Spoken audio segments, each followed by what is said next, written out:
Hola estudiantes de Ecología Bioquímica, como siempre espero que esta clase los encuentre bien y que sigan cuidándose. Empezamos con este video lo que es la segunda clase de defensas químicas en animales, continuando así con el anterior. En la clase anterior habíamos visto las generalidades de defensas químicas en animales y habíamos presentado dos clasificaciones. Una de acuerdo a la química, al tipo de compuestos que podían ser usados como defensivos en animales, y esta clasificación la cubrimos durante la clase anterior.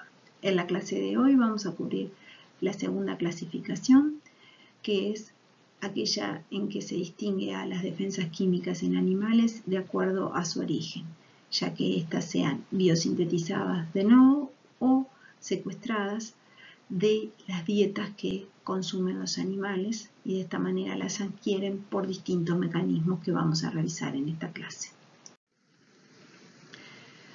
Respecto a las defensas químicas utilizadas particularmente por artrópodos y que son biosintetizadas de nuevo, desde el punto de vista estructural son muy variadas.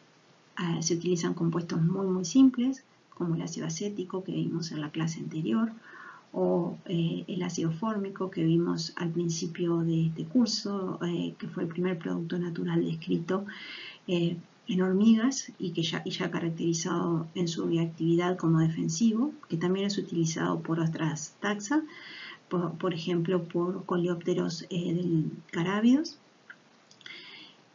Compuestos tan simples como el ácido cianhídrico que vimos en la clase anterior son muy efectivas defensas, y también compuestos con más carbonos, por ejemplo ácidos, aldehídos y alcoholes simples alifáticos, se constituyen en buenas defensas. Un ejemplo de ellos es el transeccional, utilizado por las chinches de nuestro jardín. Cuando las molestamos, liberan una secreción que tiene ese olor característico que corresponde justamente al transeccional. Las quinonas que vimos en la clase anterior son compuestos cuya estructura también es simple. Además de estos compuestos simples, ya tenemos compuestos con estructuras más complejas, y así aparecen defensas biosintetizadas de nuevo del tipo poliaminas, como es el caso de la que se les está mostrando aquí como la CNS 2103, que fue aislada de arañas. Acá vamos a hacer una pequeña aclaración.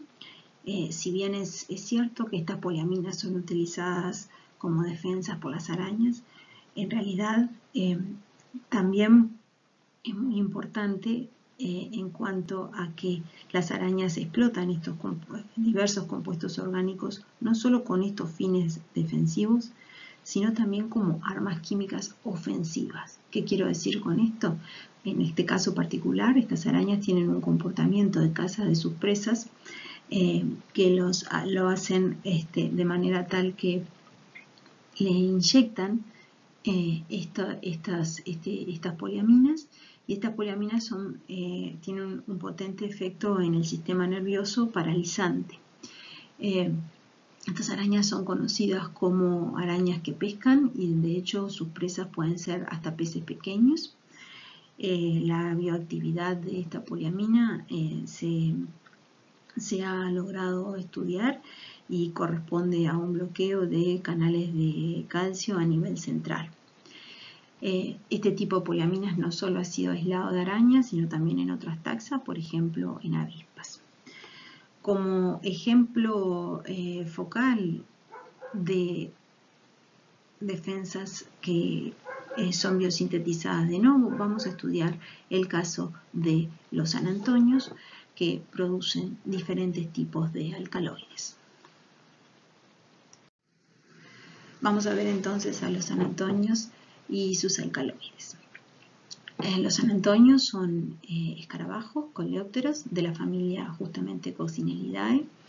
Esta es una familia muy diversa, se han descrito más de 5.000 especies diferentes de coccinélidos. Son los san antonios o mariquitas que ustedes pueden encontrar en sus jardines. Estos san antonios en general tienen un patrón de coloración que los hace muy visibles en el background, lo cual estaría indicando, como vimos en la clase pasada, algún tipo de aposematismo y por lo tanto la presencia de defensas químicas.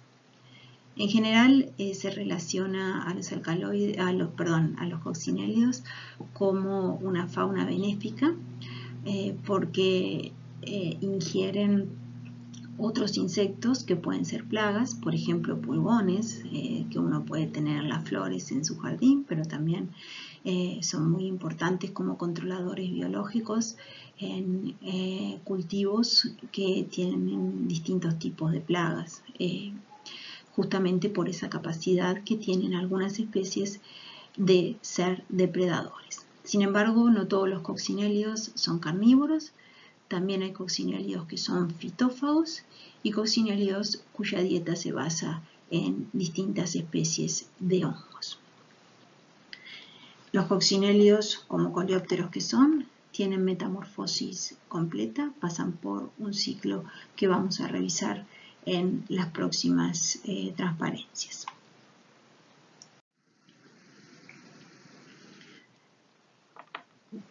En esta figura se muestran algunas de las estructuras que han sido descritas entre los alcaloides defensivos de coccinélidas.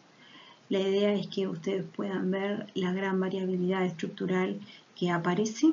Por ejemplo, la coccinelina es un alcaloide tricíclico derivado del perhidroazafenaleno. La calvina es un alcaloide bicíclico del tipo piperidínico.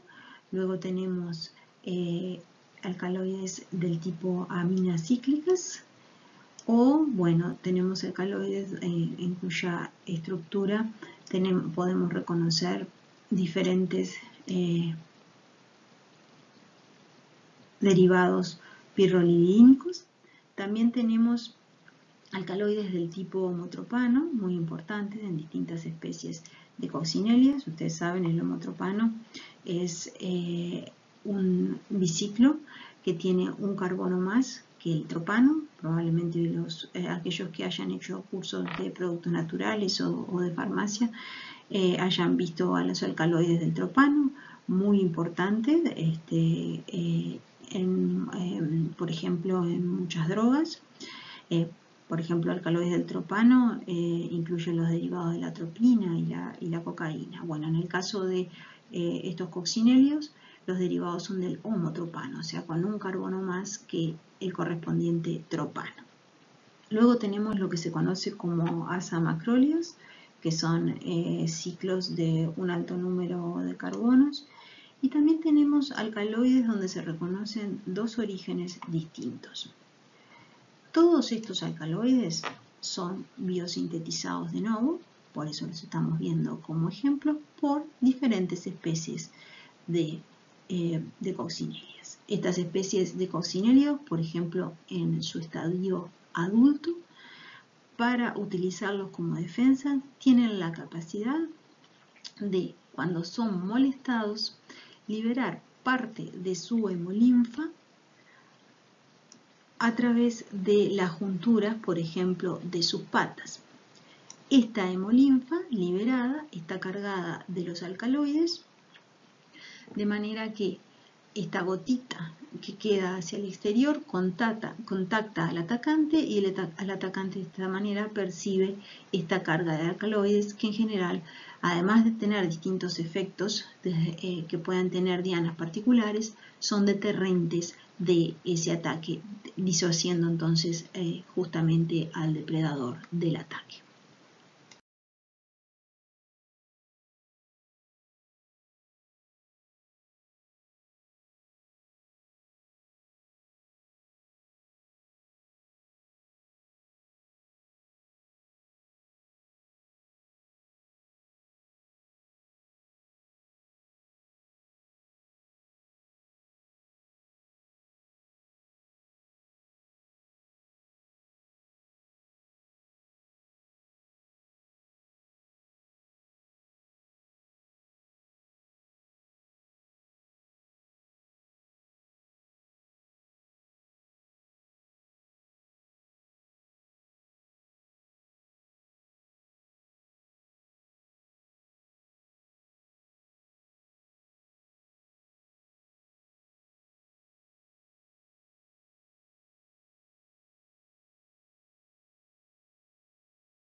Respecto a cómo son biosintetizados estos alcaloides, en realidad estos alcaloides no caen en la clasificación clásica de alcaloides que ustedes puedan conocer respecto a ser derivados de un aminoácido. Hay una clasificación de alcaloides que justamente los ordena en derivados del triptofano, derivados del indol, etc.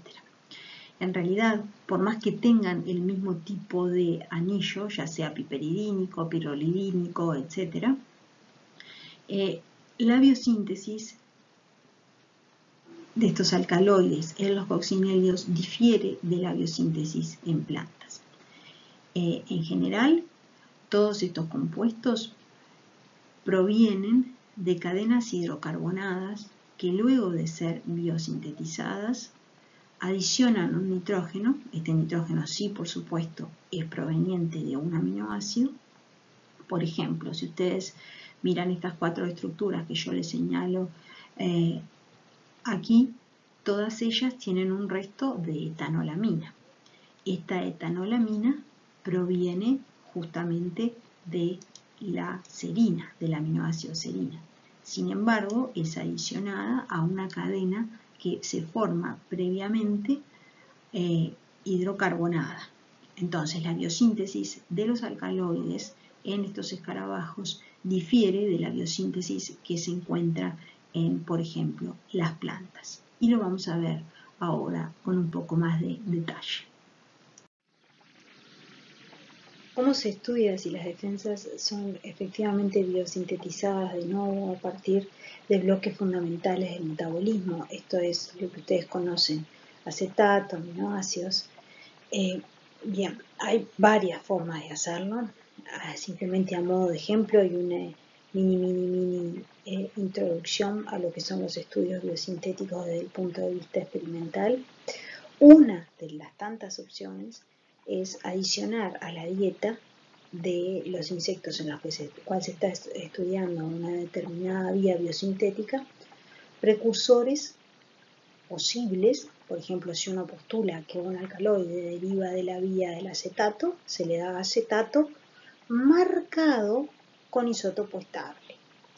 Por ejemplo, podríamos darle un acetato que tiene en sus dos posiciones del carbono, en lugar de carbono 12, carbono 13.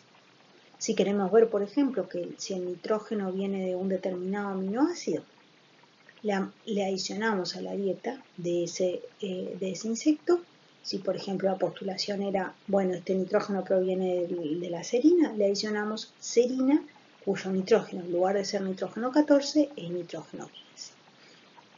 Otro isótopo que se suele usar en estudio de biosíntesis es el deuterio, el correspondiente al hidrógeno.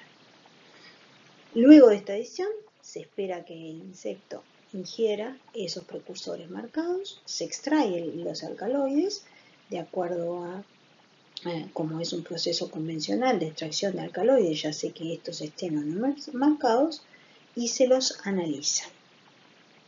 Un ejemplo posible de análisis es hacerlo por espectrometría de masa. Veamos un ejemplo muy simple. Supongamos que estamos estudiando un coccinerio que entre sus alcaloides defensivos tiene esta piperidina con un doble enlace y 2 cadenas laterales. Este compuesto es un compuesto cuya fórmula corresponde a C9H15NO y por lo tanto su masa nominal es 153. Si nosotros hacemos un estudio de su espectro de masa, vamos a ver que lo que corresponde al piso molecular, el 153 justamente, va a tener una determinada abundancia. Solo mirando el peso molecular, el 153 sería de ese clúster en un espectro de masa el 100%, que corresponde otra vez al peso molecular. Por la abundancia isotópica natural que existe en la naturaleza de los carbonos, esto es la abundancia del 1,1% de carbono 13 respecto a carbono 12, y viendo que este compuesto tiene 9 carbonos, nosotros, si la abundancia relativa del peso molecular es 100, para un compuesto que tiene 9 carbonos, la abundancia relativa del ion correspondiente al pico del peso molecular más una unidad, o sea, las que incorporan en lugar de carbono 12, carbono 13, va a ser del 9,9%. Entonces, si miramos el clúster correspondiente al ion del peso molecular, nos va a dar este tipo de patrón. Un gran pico en 153 de abundancia 100% y un pico menor en 154. Ahora bien, ¿qué pasa si le damos a este coccinelio un precursor marcado con deuterio, tal que, no importa cómo, se incorpora durante la biosíntesis de esas moléculas 3 átomos de deuterio?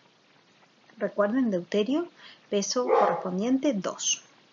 Y asumamos que esa incorporación se da en este metilo. De manera tal que lo que vamos a obtener es, además de este compuesto, el compuesto con marcas correspondiente a la incorporación de 3 deuterios en, como dijimos, esta posición. Por haber incorporado 3 deuterios, esta molécula tiene ahora un peso molecular de 3 unidades más, o sea, 156. Si hacemos el análisis del clúster correspondiente al ion molecular, bueno, este va a tener esas 3 unidades más preponderantemente, un ion 156, que si tiene abundancia relativa a 100, luego va a tener asociado un ion M más 1 de una abundancia en el entorno del 10%, ¿sí?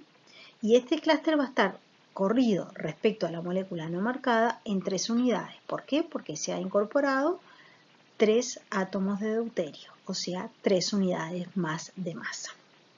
Es este tipo de estudios que nos permiten ir armando un rompecabezas dando distintos tipos de precursores marcados con isótopos estables, viendo qué se obtiene y entonces a partir de la información experimental se puede proponer posibles vías biosintéticas. Esto a modo muy rápido, no es algo que se vaya a ver en detalle en el curso. Entonces, si nosotros, por ejemplo, estamos viendo cómo se biosintetiza esta molécula, que es la misma que vimos en la transparencia anterior, por ejemplo, una hipótesis podría ser que su biosíntesis proviene de la vía que biosintetiza los ácidos grasos. Y para eso lo que hacemos es incorporar un ácido graso a la dieta y ver si las marcas, que en este caso elegimos que las marcas fueran en el metilo terminal del ácido graso con 3 deuterios, vemos si esas marcas terminan en la molécula final que estamos tratando de estudiar su biosíntesis. Si obtenemos la información experimental, entonces nos podemos poner a pensar, bueno, ¿cómo sería esa biosíntesis? En este caso en particular, no vamos a ir por los detalles, diferentes evidencias experimentales realizadas durante los trabajos que se citan permitieron postular que la vía biosintética correspondiente a este tipo de alcaloides piperidínicos en una especie local de nuestro país de cocinélidos era tal que podía incorporar, por ejemplo, ácidos grasos marcados mediante una secuencia que se propone, es una secuencia de 4 beta-oxidaciones, después una transferencia de nitrógeno desde la glutamina, y donde a su vez se da la ciclación, una posterior descarboxilación que lleva a la formación del compuesto, en este caso 3 que estamos tomando como ejemplo. La misma biosintética también puede dar cuenta de, por ejemplo, la formación de alcaloides del tipo homotropano que habíamos mencionado anteriormente. Y así, bueno, no solo se puede elucidar justamente la vía biosintética, sino que también se puede efectivamente probar que estos alcaloides son biosintetizados de nuevo por el insecto. Muy brevemente, los alcaloides de este tipo en las plantas está bien probado no derivan de este tipo de vía biosintética que les acabo de mostrar anteriormente, sino que, por ejemplo, derivan de la lisina, ¿sí? También por una secuencia de reacciones se llega a formar el anillo piperidínico correspondiente y donde corresponda el biciclo. De manera tal que, como les mencionaba, si bien en las plantas los alcaloides provienen directamente, por ejemplo, de la ciclación de todo lo que es la cadena correspondiente a la lisina, salvo su CO2, en el caso de los coccinelios hay una biosíntesis por la cual primero se forma la cadena hidrocarbonada y luego se adicionan los nitrógenos, siempre sí provenientes de diferentes aminoácidos. La biosíntesis que les mencionaba recién en coccinelios, que corresponde al estudio de esta especie en particular, con la cual nuestro grupo ha trabajado mucho tiempo, Epilagna painulata. Epilagna painulata es interesante en cuanto que es una especie que es herbívora, se alimenta de diferentes especies de las familias cucurbitáceas, esto es las zapallos, melones, sandías, y en cultivos bajo producción orgánica puede ser un problema importante respecto a su sanidad. Como cualquier coccinerio, Epilagna painulata tiene un ciclo, como ya dijimos antes, de metamorfosis completa, donde las hembras dejan los huevos, de los huevos emergen las larvas que van mudando en estadios más avanzados y de estas se forma la pupa. Luego de la pupa va a emerger el adulto, ya la siguiente generación. Y lo que se muestra en este ciclo es que, además de que tienen alcaloides como defensas, los distintos estadios varían en qué tipo de alcaloides tienen e incluso en sus cantidades.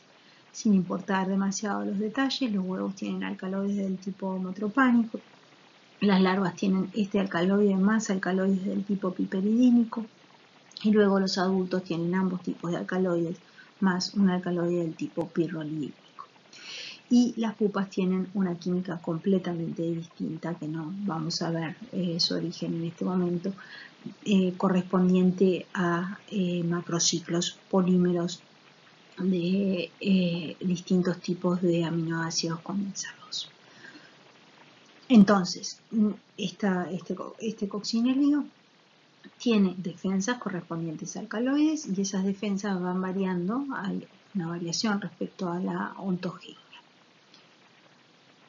A su vez, los huevos, que como vimos en la clase pasada, de quiénes son en general los estadios defendidos. Bueno, los huevos son un estadio que no puede moverse, es sésile, está fijo en sustrato, y además son muy pequeños y su aparato metabólico está justamente en el proceso de que se desarrollan los embriones y de estos emerjan luego las larvas, haciendo un gasto energético importante. ¿Cómo son protegidos? Son protegidos porque las hembras son capaces de pasarle en la oviposición a estos huevos parte de su carga de alcaloides. Bueno, vamos a ver ahora cuando las defensas químicas son adquiridas de la dieta, lo que se llama en la literatura son secuestradas de la dieta. En este caso en particular vamos a ver un ejemplo que tiene que ver con una himenóptera, Pseudoptera guerini, que corresponde a una adquisición por parte de la dieta que son árboles del género Eucaliptus. Lo vamos a explicar este ejemplo en detalle, pero en realidad ustedes tienen ya dos ejemplos más que hemos visto durante este curso en las clases de defensas de plantas. Revisen por favor en esa unidad lo que tiene que ver con las defensas químicas adquiridas de la dieta por la mariposa monarca y por la polilla Uteteisia ornatriz. Y cuando lo revisen hagan el foco en cómo se adquieren y qué tipo de defensas se adquieren. En particular tenemos entre las dos la combinación de dos grupos distintos de metabolitos secundarios, los cardenólidos y los alcaloides pirrolisidímicos, que no solo se usan como defensa, sino que también pueden ser usados como los sustratos de los cuales se obtienen feromonas. Todo esto está dado en esa unidad y entonces le pido que lo integren a esta unidad. A su vez, también se habló en esa unidad de lo que tiene que ver con mutaciones en las dianas. Por ejemplo, como la mariposa monarca puede tener en forma sistémica cardenólidos o compuestos con actividad cardenólida que, como sabemos y mencionamos ya anteriormente, tienen un efecto importante sobre lo que son las bombas de sodio y potasio, por ejemplo, en el corazón. Perdón. La diferencia del ejemplo que vamos a ver hoy específicamente respecto a los que ya vieron es que tanto en la monarca como en Teteisa las defensas químicas son sistémicas, están en todo el organismo. Y vamos a ver ahora cuál es la diferencia entonces con el ejemplo que les elegí. Pseudopelga guerini es un himenóptera perteneciente a un suborden que agrupa himenópteros muy primitivos que son conocidos con el nombre de moscasierra. Ese nombre viene de que tienen un ovipositor las hembras que utilizan para serruchar la hoja donde van a depositar sus huevos. En el caso particular de esta especie se alimenta, como les mencionaba, de especies de eucaliptos y es una especie australiana que cohabita justamente con los eucaliptos. Lo que ven en estas fotos que son tan viejas es porque así es un trabajo bastante viejo y son así en su original, pero el trabajo está realmente muy bueno. En la parte superior lo que están viendo es una hembra sobre larvas recién emergidas que todavía están en la hoja donde se había ovipuesto los huevos. Las hembras tienen un comportamiento de cuidado de estas larvas mientras estas son muy jóvenes. Pero ya cuando estas larvas han sufrido, ya son larvas del siguiente estadio, las hembras se retiran, el cuidado por parte de ellas ya no se hace más. Y en esta etapa, si estas larvas que siguen viviendo juntas sin haberse separado de lo que eran los huevos de los cuales emergieron, si estas larvas son molestadas por algún tipo de agresor, ellas tienen un comportamiento en el cual se da el regurgitado de parte de su contenido digestivo. Y este regurgitado, una vez que toma contacto con el agresor, hace que el agresor se retire. Entonces, ante esta observación, los investigadores de este sistema asumieron que este regurgitado debería tener alguna clase de sustancia proveniente de la dieta que estaba siendo utilizada en forma defensiva contra agresores. Para estudiar si ese era el caso, si esa hipótesis era correcta, lo que se hizo fue hacer extracción de las hojas dieta de estas larvas, obteniendo lo que es el aceite del eucaliptus, extracción del regurgitado y extracción también de las heces, para ver qué era lo que había en los residuos de lo que se alimentan estas larvas. Todo eso fue estudiado por cromatografía gaseosa y a continuación les voy a mostrar los resultados obtenidos.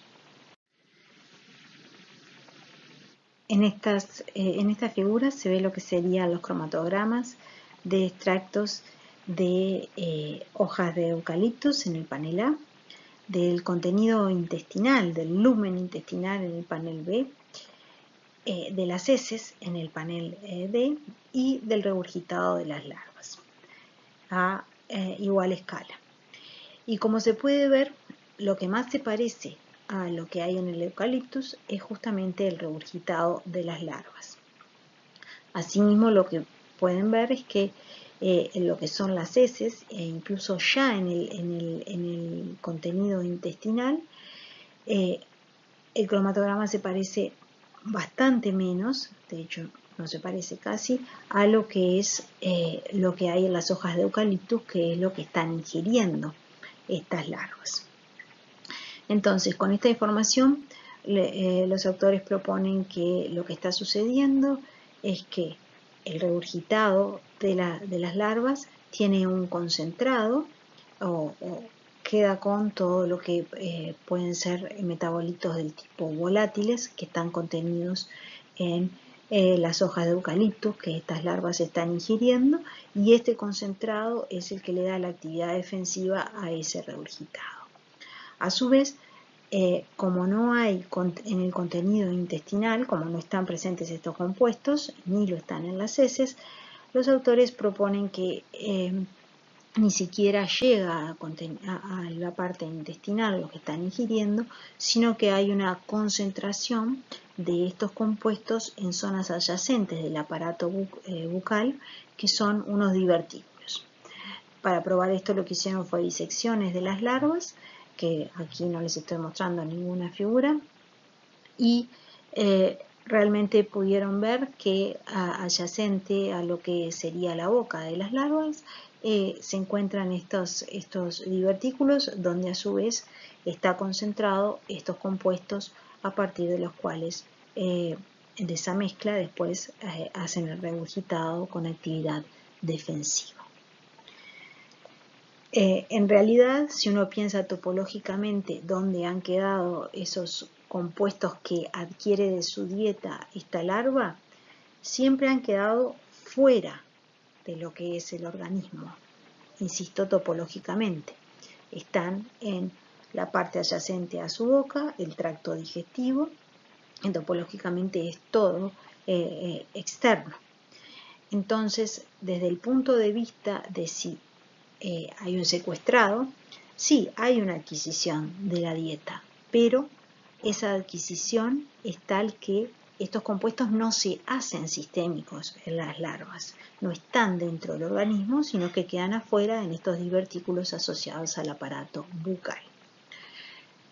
Ese no es el caso de los ejemplos que les pedí a ustedes que revisaran de la monarca y del Eutetheisia matriz, donde lo adquirido de la dieta de estos dos lepidópteros efectivamente se hace sistémico. Y al hacerse sistémico, además, puede circular en todo el organismo, y es ahí donde se necesitan determinadas adaptaciones a esos compuestos que en definitiva son tóxicos.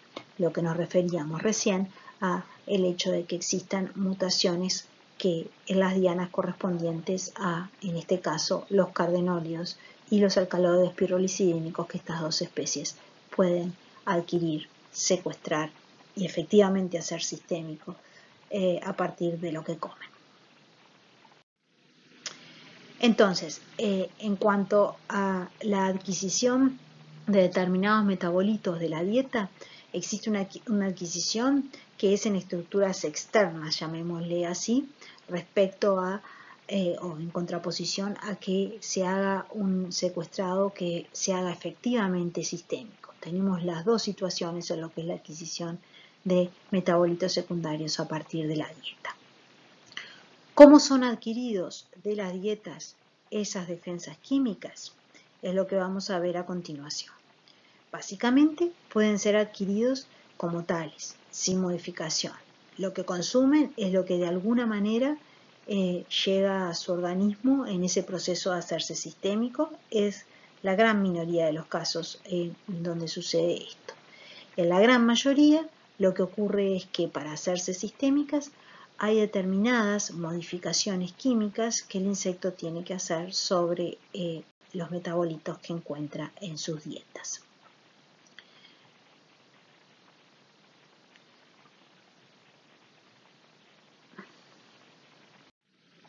En realidad, la adquisición de defensas químicas por parte de los animales de su dieta es uno de los varios mecanismos que tienen los animales de lidiar con sustancias tóxicas que pueden ingerir con sus dietas.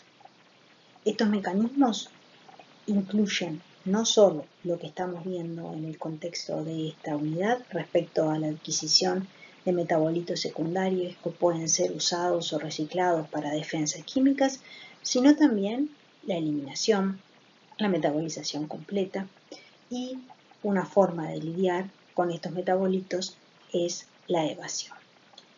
Todos estos mecanismos ustedes los vieron en la unidad de defensas de plantas, quizás no organizados como están en esta transparencia, pero lo que corresponde a eliminación, metabolización completa, lo damos por visto allí y no lo revisamos en esta unidad. En esta unidad entonces vamos a ver específicamente lo que tiene que ver con lo que es el uso de defensas químicas enmarcado en esto de lidiar con los metabolitos secundarios que se encuentran en la dieta. Vamos a revisar el caso de evasión de estos metabolitos y el caso específicamente de secuestro. En el caso de que los metabolitos secundarios sean secuestrados, vamos a ver que pueden ser secuestrados como tales para las defensas, o ya vimos en realidad ejemplos, por ejemplo, con el Hymenoptera, Pseudoperga, o pueden ser modificados y esas modificaciones ser utilizadas para defensas. También de esto ya vieron ejemplos en la unidad de defensas de plantas. Por ejemplo, lo que fue la producción de feromonas en Teteisia monarca, feromonas de cortejo, a partir de metabolitos adquiridos de sus dietas, como son los alcaloides pirrolicidínicos.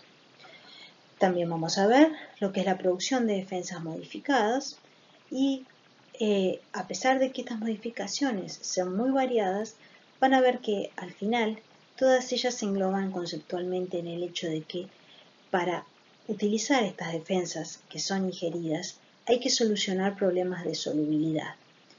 ¿Por qué problemas de solubilidad? Porque para realmente pasar a ser sistémicos estos metabolitos tienen que ser solubles en agua. ¿Por qué? Porque como cualquier organismo, el medio interno de los animales que secuestran defensas es un medio acuoso.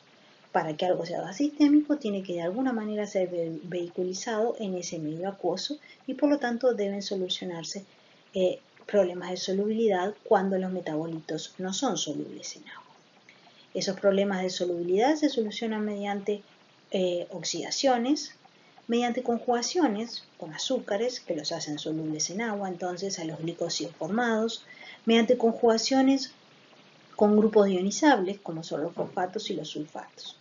En realidad estas modificaciones no difieren de las modificaciones que pueden darse en lo que son los procesos de eliminación de los metabolitos secundarios.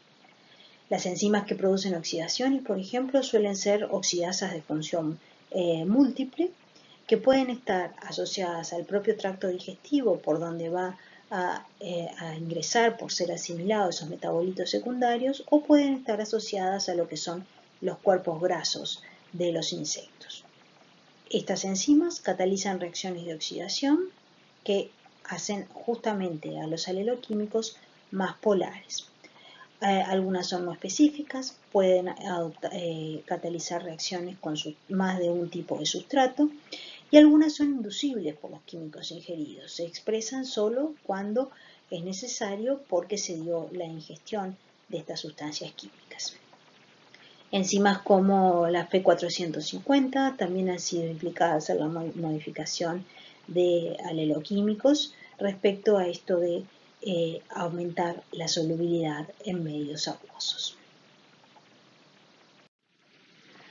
Respecto a la evasión de defensas por mecanismos comportamentales que implican una ingesta selectiva, ustedes ya vieron este ejemplo en el caso de defensas de plantas. En muchos casos, los herbívoros que consumen plantas que tienen tóxicos que a su vez son vehiculizados, por ejemplo, por el látex, lo que hacen es, para poder ingerir el material vegetal del parénquima, cortan el acceso de ese látex a las zonas donde luego van a ingerir.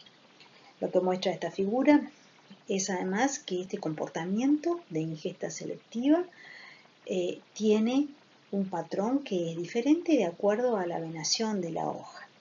Por ejemplo, si la venación es central, alcanza con que el organismo que va a hacer la ingesta sobre la hoja corte justamente la vena central y con eso va a cortar el acceso al resto de la hoja del látex cargado con los aleloquímicos. Mientras que si la venación es en tipo en red, el corte ya no es efectivo y tiene que hacerse de manera tal que se corta una gran zona, no solo la parte central, y luego se puede ingerir en esa zona. Esto es así para herbívoros, ingiriendo materiales vegetales con aleloquímicos. Existe un correlato de esto en lo que tiene que ver con animales lidiando con defensas químicas de otros animales. En cuanto a mecanismos de evasión de defensas químicas de animales por animales depredadores, vamos a ver un ejemplo en el cual la potencial presa es Floriobulus periferi, un milpiés. Lo que se ve en esta fotografía es que en cada uno de los segmentos de este milpiés, cuando el animal es molestado o atacado por un agresor, libera una pequeña gotita de un líquido amarronado. Aquí hay un acercamiento de todos los segmentos y cómo de cada uno de ellos se libera una gota de este líquido, que es un líquido defensivo que tiene sobre el atacante la acción de detenerlo y evitar entonces que el ataque continúe. Ese líquido está cargado con benzoquinonas de distinto patrón de sustitución en una mezcla, que como ya vimos son muy efectivos respecto a detener ataques de agresores. Cada uno de esos segmentos tiene asociado un par de glándulas, se ven aquí, este es el corte de un segmento, y cada uno de ellos tiene dos glándulas con un orificio que sale directamente al exterior, de donde puede liberarse la mezcla de benzoquinonas defensivas cuando el milpiés es atacado. No solo se liberan estas benzoquinonas, sino que él tiene un comportamiento frente al ataque de enrollado, de manera de proteger su cuerpo ante ese ataque. A pesar de estas defensas químicas, que son muy efectivas en general contra un montón de posibles depredadores, existe una larva de un escarabajo, Phengodes laticoles, que está especializada en alimentarse de este milpiés. Lo que hace esta larva para poder atacarla y no verse expuesta a la liberación de estas benzoquinonas deterrentes del milpiés es tener un comportamiento en el cual la larva lo primero que hace es atacar al milpiés en la única zona donde el milpiés no tiene glándulas cargadas de benzoquinona, que son sus extremidades, tanto en la cabeza, del lado de la cabeza como del lado final. En ese ataque le inserta sus mandíbulas y esas mandíbulas, desde esas mandíbulas se vierte fluido gástrico que tiene un efecto paralizante abrupto del milpiés. Y ese efecto paralizante impide que las glándulas de todo su cuerpo se descarguen. De esta manera, la larva puede ir ingiriendo en forma sistémica lo que va licuando afuera a través de estas mandíbulas que le ha insertado sin exponerse a las benzoquinonas que quedan confinadas en estas glándulas cuticulares que hay en cada uno de los segmentos. Y de esa manera se evita que se difundan en la cavidad corporal del milpies y que entonces puedan ser, además de contactadas, eventualmente ingeridas por la larva. Si se ve lo que es lo que pasa al final de una ingesta de la larva de estos milpies, en la última fotografía del panel de arriba, ustedes pueden ver que cada uno de los segmentos queda absolutamente vacío de contenido luego de la ingestión, pero quedan intocadas las larvas, las glándulas que contienen las besoquinonas. El análisis del contenido de cada uno de estos segmentos que ha sido ingerido por esta larva, además demostró que en los trabajos que describieron esta interacción, demostró que el contenido es similar al contenido que tiene un milpies vivo, o sea que este mecanismo de ingesta selectiva con este comportamiento hace que realmente no se descarguen las benzoquinonas y por lo tanto no tengan acción sobre esta larva. Pasando ahora a lo que es el uso de defensas químicas que son secuestradas de la dieta y que son reusadas como tales sin modificación, vamos a ver el caso de los iridoides.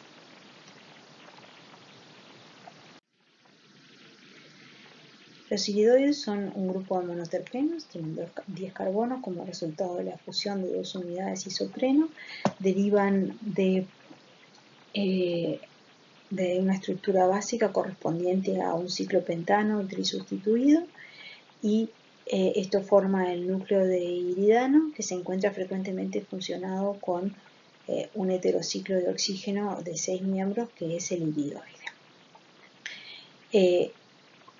A partir de este esqueleto básico, con distintos patrones de sustitución y distintos estados de oxidación, vamos a encontrar distintos compuestos que son los iridoides.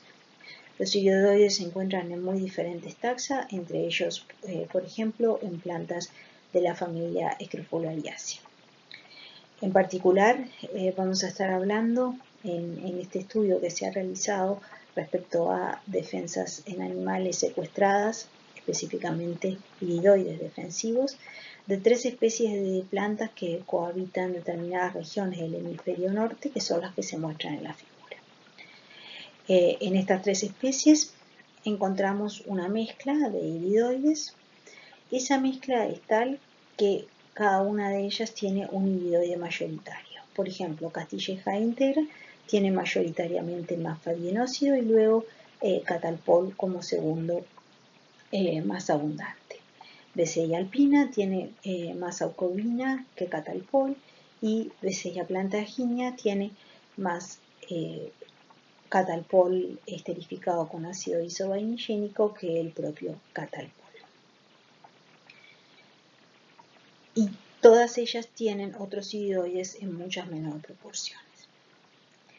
Cohabitando con estas plantas existe una especie de Lepidoptera de la familia Nymphalidae, que es Euphyllia cianicia, que es capaz de alimentarse de estas 3 especies que contienen iridoides. Es interesante que cuando esta alimentación la hace en su estadio larval.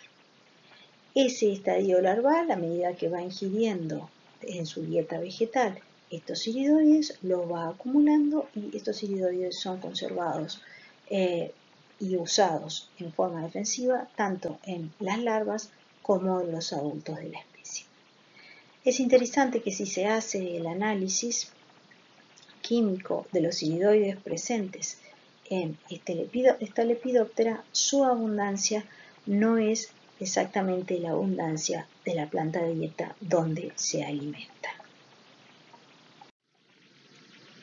En todos los casos, no importa en cuál de las plantas se alimente, el iridoide mayoritario que se encuentra en esta Lepidoptera ingiriendo estas 3 plantas es el catalpol.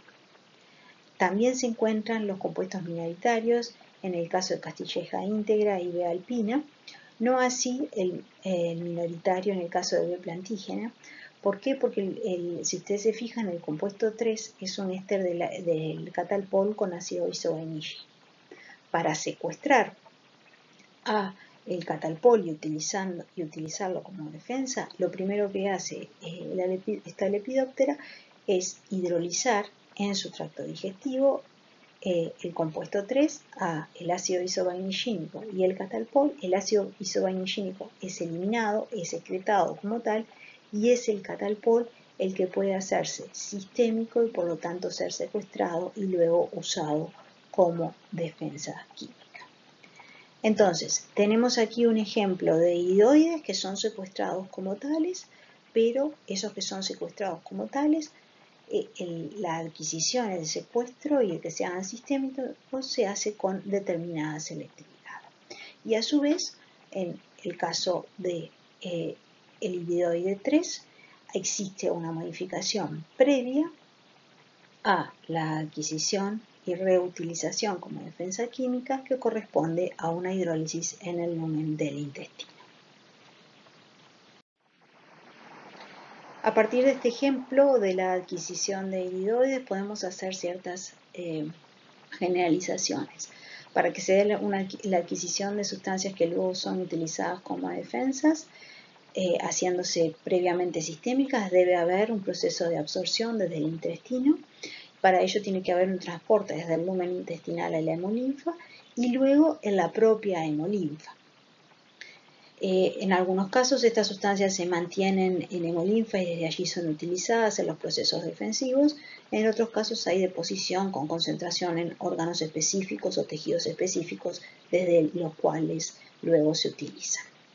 Todos estos procesos implican el pasaje de sustancia a través de barreras celulares, de distintos tipos de células, y estos pasajes van a estar determinados por lo que es la estructura química de las sustancias, lo que a su vez va a determinar las constantes de reparto entre un compartimento y otro compartimento. Es importante también lo que es el peso molecular de las sustancias. Sustancias con peso molecular muy alto no van a ser asimiladas como tales, probablemente sufran modificaciones previamente.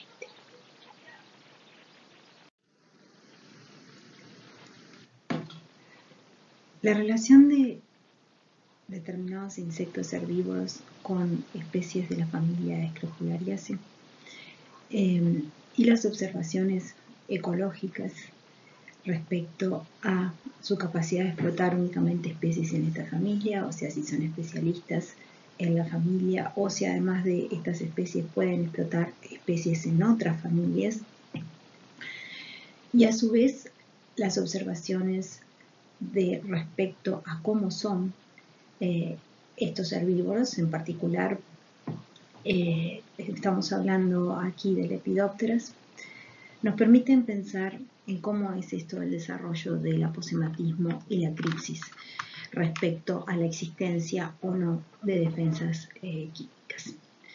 En esta figura lo que se muestra son 4 especies, en la parte inferior se muestran 4 especies distintas de lepidópteras pertenecientes a distintas familias que tienen las 3 primeras una especialización en especies de esta familia de plantas, mientras que el Lymantha dispar, la última, puede alimentarse de especies de esta familia, pero además puede alimentarse de otras especies. A su vez, en el caso de Ophidia sanicia, que es el caso que recién acabamos de revisar, la presa como tal no es una presa aceptable y además, como ya vimos, es aposemático. Entonces, esto no ocurre en todas las especies que se alimentan de las plantas de esta familia. En el segundo caso, la presa es aceptable y, coincidentemente, es críptica. Como es aceptable, no está defendida por mecanismos del tipo de defensa química, probablemente, y evolutivamente ha adoptado otro tipo de defensas como son las cripsis. En el tercer caso tenemos una combinación donde los distintos estadios presentan distinta visualización hacia los depredadores. Las larvas son aposemáticas, son muy conspicuas, y los adultos son crípticos. Y en el cuarto, la presa como tal, la mariposa como tal, es una presa aceptable, y lo mismo que en el segundo caso, es también críptico. Con estas observaciones que se pueden hacer a campo, uno podría pensar, bueno, estas 4 especies están expuestas por su dieta a iridoides. ¿Qué es lo que harán? ¿Qué es lo que uno predeciría a partir de estas observaciones respecto al destino de estos iridoides cuando son ingeridos por estas lepidópteras? ¿Qué harán? ¿Lo eliminarán o lo adquirirán? En el caso 1, en el cual la especie es especialista y, como dijimos, es una presa no aceptable, aposemática, la predicción sería que realmente adquiere a estos metabolitos. Y efectivamente, cuando se hacen los estudios correspondientes, se ve que esta especie secuestra a los iridoides. En el segundo caso, una presa aceptable, críptica, uno esperaría que no tuviera defensas químicas. Entonces, ¿cuál sería la predicción? La predicción respecto a qué hace con los iridoides. Bueno, en realidad no los estaría adquiriendo y pudiendo reutilizar como defensa química, por lo tanto debería o eliminarlos o metabolizarlos. En el caso particular de esta especie, los estudios demuestran que los iridoides que son ingeridos por esta especie son excretados. En el tercer caso, donde hay una combinación respecto a la visibilidad, en el ciclo biológico, lo que se observa es exactamente lo que uno hubiera predicho, que la larva secuestra los iridoides, los mantiene, capaz de utilizarlos defensivamente, mientras que ya en el adulto estos iridoides son excretados. Y finalmente, en el caso de Lymantria dispar, que es una presa aceptable, críptica, además generalista, similar al segundo caso, uno predeciría que no usa estos iridoides y por lo tanto debe eliminarlos, ya sea por excreción o por metabolización. Y efectivamente lo que sucede es que existe en esta especie la capacidad de excreción de estos iridoides. Entonces, el destino de los metabolitos secundarios varía con las diferentes especies. No es que frente a un grupo de metabolitos secundarios todas las especies hagan lo mismo. Y además, las observaciones a campo respecto a la ecología y las relaciones entre las especies predicen bien este destino. En una generalización de lo anterior, sucede que cuando la observación ecológica corresponde a especies crípticas, se espera que si están expuestas a toxinas en su dieta, estas van a ser metabolizadas o excretadas. Existe en realidad, de acuerdo a todo lo que vimos, una tercera posibilidad, que es que estando expuesta en su dieta a esos metabolitos secundarios tóxicos, puede hacer una ingesta selectiva que haga que impida que ni siquiera se alimente de ellos, sino que antes trata a la planta para que estos metabolitos secundarios no lleguen cuando está alimentando en parte de esa planta. Para insectos aposemáticos se espera que las toxinas con las cuales se encuentran en su dieta sean secuestradas como tales, o podría haber una metabolización, pero una metabolización para su reuso, o sea, una transformación que les permita usarlo, por ejemplo, porque no son suficientemente solubles, como discutimos hace un rato. Y en el caso de complejos donde hay especies aposemáticas y miméticas, ambas expuestas a metabolitos secundarios, se espera que la especie aposemática secuestre y metabolice para su uso o metabolice para su uso estas defensas secundarias, mientras que los miméticos la metabolicen en forma completa para su excreción.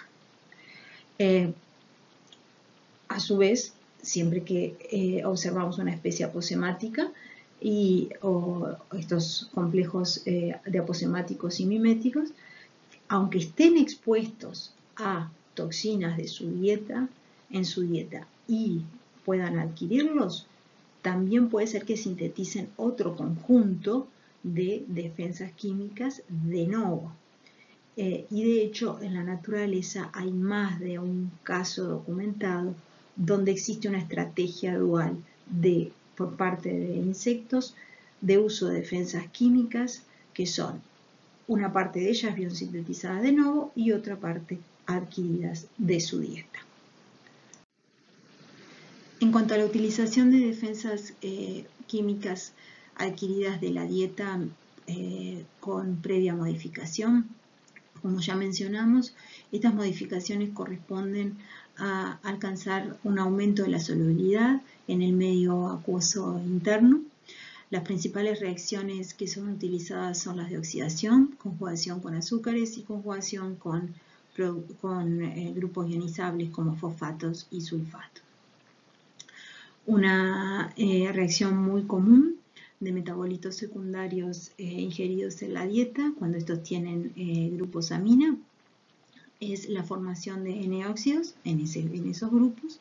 Los N-óxidos tienen una separación efectiva de carga que produce un gran aumento de solubilidad respecto a la amina en medios acuosos.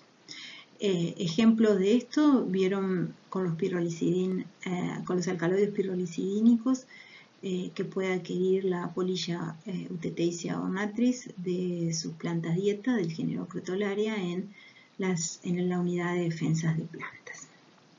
Un ejemplo que vamos a ver ahora corresponde a un escarabajo de la familia Chrysomelidae, Chrysomela inoculis, cuyas larvas se alimentan de árboles del género Salix. Estos árboles son los sauces, que ustedes deben conocer, y ustedes también deben saber que los sauces tienen salicilatos, de hecho el ácido acetil salicílico, droga de un producto farmacéutico muy utilizado a nivel mundial, justamente deriva de la producción de estos árboles. Estos árboles, por ejemplo, producen salicina. Esta salicina es ingerida por las larvas de este coleóptero y luego de ser ingeridas pueden ser modificadas. La modificación de la salicina para ser utilizada un producto de esta salicina como defensa química corresponde a dos etapas. Una primera etapa en la cual una beta-glucosidasa hidroliza justamente al glicósido, produciéndose el salicilalcohol y un resto de glucosa que entra a metabolismo general, es utilizado como fuente energética. Este salicilalcohol es asimilado y es acumulado en glándulas que tienen estas larvas previa oxidación a salicilaldehído, que es la defensa química que utilizan las larvas, que son capaces a partir de las glándulas donde es almacenada el salicilaldehído, liberarlo como pequeñas gotitas cuando son atacadas por un agresor. Un tercer caso que vamos a ver es el de las lucibufaginas. Las lucibufaginas son metabolitos secundarios, esteroidales, que tienen en el anillo ciclopentano del núcleo esteroidal una sustitución que corresponde a lactonas de 6 miembros que les confiere a estas moléculas actividad cardiotónica por actuar, como ustedes saben, sobre bombas de sodio y potasio. Específicamente, cuando esta bomba de sodio y potasio es la cardíaca, es que van a tener esta actividad cardiotónica. Y es esta bioactividad lo que les confiere su capacidad de defensa para los organismos que la usan. Las lucibufaginas aparecen, por ejemplo, en luciérnagas. Las luciérnagas son coleópteros, escarabajos, que tienen la capacidad de emitir luz. La función de la luz en las luciérnagas es algo debatido. una de las posibles funciones ha sido probada respecto a que funciona en lo que es la atracción entre ambos sexos. Las hembras se ponen sobre la vegetación, emiten luz, esta luz atrae a los machos que están volando bajan a donde están las hembras, allí se encuentran ambos sexos y de esta manera pueden copular y reproducirse. Las distintas especies de luciérnagas, para que se encuentren el macho y la hembra de esa especie, han desarrollado la capacidad de emitir patrones de luz diferentes, con pulsos diferentes, como si fueran análogo a cómo emiten las luces los faros, que lo hacen en distintas secuencias de pulsos. De esta manera, la información está codificada en ese patrón de luz para que el macho de la misma especie encuentre a la hembra de la misma especie. Aún así, en esto de que hay historias muy locas en la naturaleza, hay hembras de determinadas especies que son capaces de imitar el patrón de emisión de la luz de otras especies. ¿Y qué es lo que pasa? Cuando emiten la luz en ese otro patrón que es diferente al suyo propio, al que atrae a su macho, los machos de la otra especie van a ser atraídos. Estos machos bajan a buscar a lo que asumen es la hembra de su propia especie y se encuentran con una hembra que es de otra especie. Y por lo tanto no pueden copular con ella. Pero esta hembra lo que hace es predar sobre esos machos de distinta especie, porque las luciérnagas son depredadores y utilizan a estos machos que han atraído en una forma falsa para su alimentación. Por eso en la literatura se les ha llamado femme fatale. Bien, esta femme fatale, que son del género Photuris, cuando se alimentan en los machos de Photinus, que en la foto son los más pequeños y la femme fatale es la más grande, obviamente se ven expuestos a las distintas lucidofaginas que tienen estos machos de Photinus. ¿Qué hacen con esas lucidofaginas que son defensivas? Son capaces de adquirirlas para su propia defensa. Para hacer esta adquisición, lo que hacen las hembras de la femme fatale, de Photuris, es transformar mediante conjugación con azúcares a esos núcleos esteroidales de manera de aumentar la solubilidad y poder vehiculizarlas en su medio interno para después ser utilizadas como defensas químicas. A partir de estos ejemplos que hemos revisado, podemos hacer algunas generalizaciones en cuanto al uso de metabolitos secundarios que los animales se encuentran en su dieta. Primero que nada, no necesariamente son reutilizados, sino que pueden ser evadidos por comportamientos tales como la ingesta selectiva. Luego, los animales pueden utilizar diferentes estrategias frente a esos metabolitos, no necesariamente tienen que adquirirlos. El ejemplo de los iridoides que vimos en esta clase es muy ilustrativo al respecto. Estos metabolitos secundarios, cuando son utilizados, pueden ser utilizados como defensas químicas de quien los adquiere, de quien los secuestra, pero también pueden ser utilizados para otros fines, como ser el sustrato para la síntesis de feromonas, como fue el caso de la feromona de cotejo que vieron en la unidad de defensas de plantas. Cuando se da adquisición de toxinas y se las reutiliza como defensas propias, esta adquisición puede ser sin modificación respecto a lo que se encuentran en su dieta, pero también en muchos casos estas defensas sufren modificaciones tendientes a poder ser utilizadas. Los animales pueden adquirir más de un tipo de toxina, no necesariamente tiene que ser una sola toxina la que sea secuestrada de su dieta. Y en general vamos a encontrar que cuando hay adquisición de metabolitos secundarios para ser utilizados como defensas químicas, va a aparecer el fenómeno del aposematismo. Sin pretender ir al detalle, esta tabla pretende mostrar en forma gráfica que la variabilidad de las estructuras químicas que pueden ser adquiridas por los insectos de sus dietas, y específicamente en esta tabla aparecen ejemplos respecto a dietas herbívoras. Prácticamente pueden ser adquiridos metabolitos secundarios en todos los grupos descritos, y esto es porque aparecen en distintas taxas de plantas que, como ustedes saben, suelen tener grupos de metabolitos secundarios asociados. Y a su vez, los insectos que son capaces de adquirir estas defensas químicas son especies que pertenecen a muy distintos órdenes. Es un mecanismo que no está confinado a un grupo en particular. Empezando a considerar ahora ya todos los tipos de sustancias defensivas que pueden aparecer en artrópodos, tanto adquiridas de la dieta como biosintetizadas.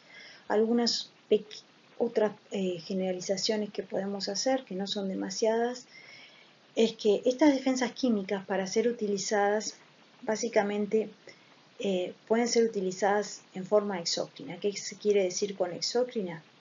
Que tienen que ser excretadas desde estructuras especializadas para esa función, en algunos casos específicamente desde glándulas exócrinas, donde pueden ser acumulados, como es el caso del salicilaldehído que vimos hace un ratito.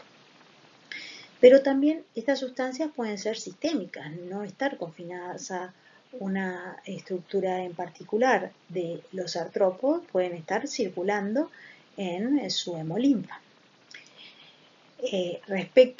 Y ser utilizadas desde su hemolinfa, por ejemplo, por sangrado reflejo, como el caso de los coleópteros que vimos, de los coleópteros del tipo San Antonio que vimos en la clase pasada.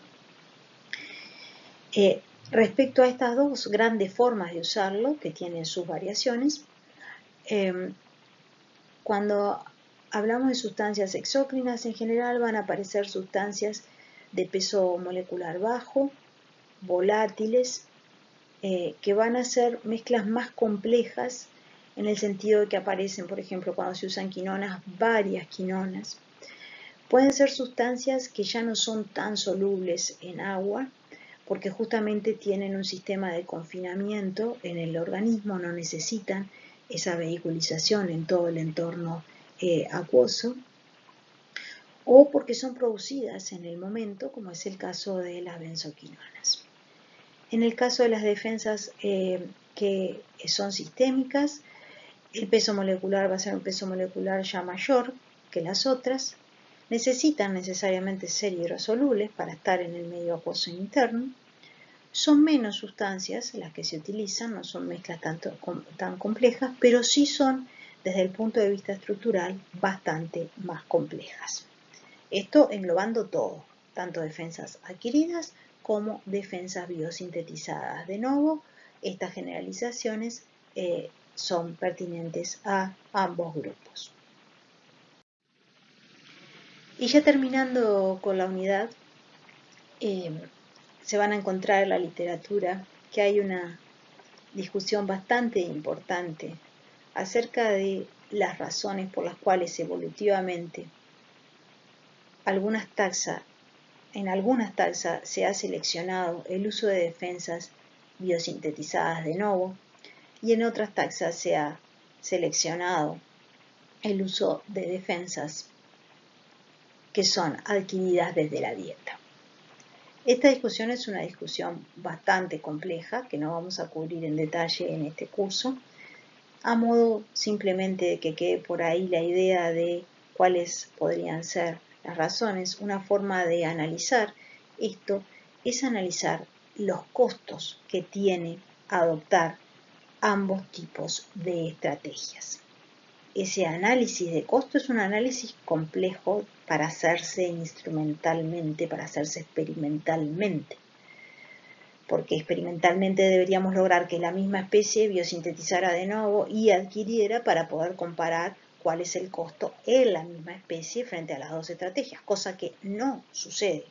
En todo caso, puede haber una combinación de ambos, como hemos mencionado, pero siempre los individuos van a estar haciendo ambos. Entonces, es difícil de generar buena evidencia experimental para comparar los costos de producir de nuevo versus adquirir de las dietas a las defensas. Sin embargo, se pueden hacer análisis de costo. Esto un poco ya lo han discutido también en defensas de planta respecto a los costos de producir estas defensas. Como les mencionaba, la demostración de costos-beneficios es controversial para un organismo dado. Este análisis siempre puede darse en dos planos diferentes de análisis. Uno que tiene que ver con los costos indirectos, que es un análisis más en un tiempo evolutivo, donde se ve las consecuencias de tener determinada característica en lo que es la eficacia darwiniana, en cuánto de los genes de un organismo van a pasar a la siguiente generación, y cómo esto se ve afectado por el hecho de tener o no determinada característica. También un análisis de costo puede darse respecto a costos directos relacionados a lo fisiológico. En la figura que se muestra aquí hay un ejemplo de cómo se podría demostrar el costo de tener defensas químicas o no tenerlas en un determinado animal. En estas gráficas se muestra la cantidad en el eje de la izquierda de defensa química y la concentración de defensa química en el eje de la derecha, los ejes Y, en función de la biomasa del organismo que está produciendo esas defensas químicas. En el panel A es una situación en la cual, como ven, la cantidad de defensa química, que es el círculo, aumenta cuanto mayor es el animal y por lo tanto la concentración respecto a la biomasa del animal es constante. En contextos como estos, generando esta evidencia, se podría concluir que, dado que la cantidad de defensas aumenta tanto como la biomasa, no existe un costo por sí mismo de generar esa defensa química. Obvio que tiene el costo de tener más biomasa, pero no es diferencial respecto a la producción de biomasa el costo de producir defensas químicas. En el panel B, como ven, la cantidad de defensa química en el organismo es constante, no importando cuál sea su tamaño. Siempre se produce lo mismo. Y por lo tanto, mayores organismos van a tener concentraciones menores. Hay una curva decreciente en lo que son los cuadrados. Esta evidencia podría estar señalando un costo. ¿Sí? ¿Por qué? Porque no se sigue aumentando en igual proporción que la biomasa, la producción de defensas químicas. Esto puede ser por un costo, pero también puede ser por otros mecanismos. Puede ser que esa cantidad de defensas químicas, no importando la cantidad de biomasa del organismo, ya sea efectiva para que se dé el mecanismo defensivo. Y luego tenemos el tercer caso en el panel C, donde la cantidad de defensas químicas disminuye cuando el organismo es mayor y por lo tanto su concentración disminuye mucho con el aumento de la biomasa. Entonces, en este caso hay una indicación de costo, ya que la cantidad de defensas disminuye y su concentración disminuye con el aumento de la biomasa. Este tipo de análisis podría hacerse en lugar de biomasa en función de la fecundidad, del número de huevos, de la velocidad de crecimiento. Pero bueno, en este caso sería un análisis de costo respecto al organismo en sí mismo y a la estrategia que está utilizando. La estrategia de ya sea biosintetizar de nuevo, ya sea de adquirir, pero no hay una real comparación, aún generando buena evidencia experimental, entre ambos tipos de posibles mecanismos. En la literatura, la discusión de las razones por las cuales se ha seleccionado evolutivamente una u otra estrategia de uso de defensas, ya sea adquiridas versus biosintetizadas de nuevo, es un análisis que se hace en términos de los costos fisiológicos y evolutivos, como dijimos, y aparecen argumentos diferentes para las dos estrategias. Se dice que cuando los organismos biosintetizan de nuevo sus defensas, hay un costo fisiológico asociado a las enzimas de producción de esas moléculas defensivas. Este costo está asociado al uso de bloques fundamentales del metabolismo primario, aminoácidos, azúcares, así como lo que tiene que ver con fuente energética, poder reductor, que podría utilizarse todo ello para crecer y poner más huevos. Esto es así, obviamente que se utiliza todo eso, obviamente que hay que producir las enzimas.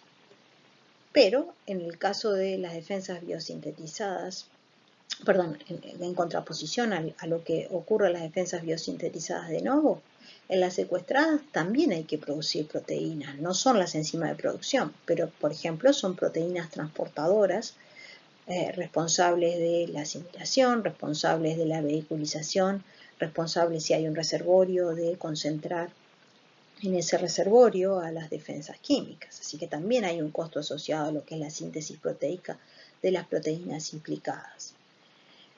También hay un costo asociado a síntesis proteica en todo lo que tiene que ver con las enzimas de transformación que hemos visto. En algunos casos, estas transformaciones pueden tener un beneficio nutricional, es cierto. Es el caso del aldehído salicílico, que vemos que se obtiene en una secuencia de reacciones donde la primera es una hidrolización que produce glucosa que pasa a metabolismo general. ¿Cuál de las dos producciones de proteínas implica un costo mayor? Es difícil de evaluar. Luego se dice que en el caso de las biosíntesis, en el caso de las defensas biosintetizadas de nuevo, debe prevenirse la autotoxicidad, por ejemplo, confinando a las moléculas en estructuras especializadas, así que esto tiene un costo. En el caso de las secuestradas también hay mecanismos de prevención de autotoxicidad. Ahora, cuando estas son sistémicas, no es que existan estos mecanismos, sino que evolutivamente se han seleccionado rasgos, adaptaciones, que bueno, como ya se han seleccionado, no tiene un costo en principio fisiológico. Algo que se argumenta es que el costo para las defensas biosintetizadas de nuevo de la recarga, o sea, de reponer a las sustancias una vez han sido utilizadas, es mayor que el costo en el caso de la adquisición. Es algo que no tiene gran evidencia experimental, pero es argumentado así. Desde el punto de vista evolutivo, se suele decir que hay un costo mayor en las defensas biosintetizadas de nuevo, porque tienen que tener o una glándula especializada o un reservorio para confinar estas defensas químicas. En algunos de los casos. En otros casos son sistémicas, como es el caso de los alcaloides en los sanatorios. Bueno, y que esto va en detrimento de crecer menos o poner menos huevos, entonces hay un costo. Sin embargo, en contraposición a eso, en las defensas secuestradas, también en muchos casos hay reservorios. En muchos casos son sistémicas, pero también hay reservorios. En lugar de las glándulas de producción hay reservorios. También eso tiene un costo. Con lo cual es difícil balancear estos argumentos. Es identificable cuáles son las fuentes de costos, pero no cuáles adquieren más importancia si pretendemos hacer una comparación entre ambos tipos de mecanismos. Con esto entonces terminamos defensas químicas en animales. Espero hayan disfrutado de estas clases. Como siempre, esperamos sus consultas en el aula del foro. Cuídense mucho. Nos vemos en la próxima.